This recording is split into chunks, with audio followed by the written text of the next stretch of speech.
गरुडगमन तव चरणकमलमिह मनसि लसतु मम नित्यम्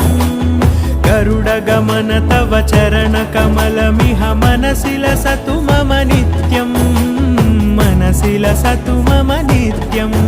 मम तापमपाकुरुदेव मम पापमपाकुरुदेव मम तापमपाकुरुदेव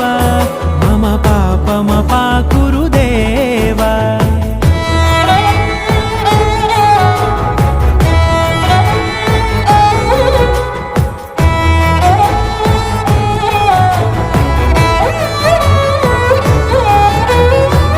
जनयन विधि नमुचिहरण मुख विबुध विनुत पद पद्मा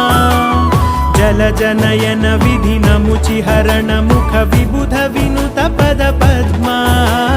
विबुध विनुत पद पद्मा।